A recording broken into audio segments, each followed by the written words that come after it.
আমার জন্য আমার স্বামী কিছু করলেই আমার শাশুড়ি বলে, তুই বইয়ের শাড়ির আঁচলে আঁচলে ঘোর, তুই বইয়ের পোষা কুকুর নাকি? সারাদিন বাড়িতে কাজ করেই থাকি, বিশ্রাম নেওয়ার সময়টুকুও পাই না। রান্না করা, কাপড় কাচা, সময় করে ছেলেকে পড়তে বসানো, এছাড়া আরো কত কি কাজ করে থাকি সারাদিনে। হঠাৎ একদিন সকালে ঘুম ভাঙতেই খুব জ্বর। স্বামী বলল, রোজ তুমি রান্না করো, আজকে আমি করছি। আমার শাশুড়ি তার ছেলেকে রান্না করতে দেখতে পেরে আমাকে এসে বলল, জ্বর হয়েছে তাই কি হয়েছে, যাও রান্না তুমি করো, আমার ছেলে করতে পারবে না। আমি আমার স্বামীকে বললাম, যাও আমি করছি।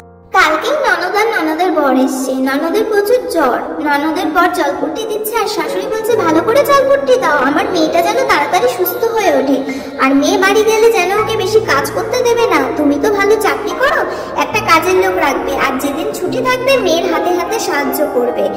পাশেই ননদের ঘর। আমি আমার শাশুড়ির সমস্ত কথা শুনতে পারলাম আর খুব রেগে গেলাম। ননদের ঘরে গিয়ে বললাম, আমার বেলায় এক নিয়ম আর আপনার মেয়ের বেলায় আরেক নিয়ম কেন?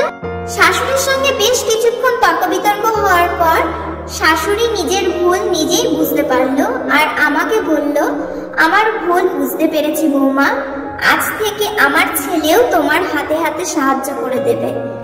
যদি প্রত্যেক শাশুড়ি তার ছেলের বউকে নিজের মেয়ের জায়গাটা দেয়, তাহলে সংসার করাটা খুব সহজ হয়ে দাঁড়ায়। কিছু কিছু ক্ষেত্রে চুপ না থেকে প্রতিবাদ করাটা উচিত।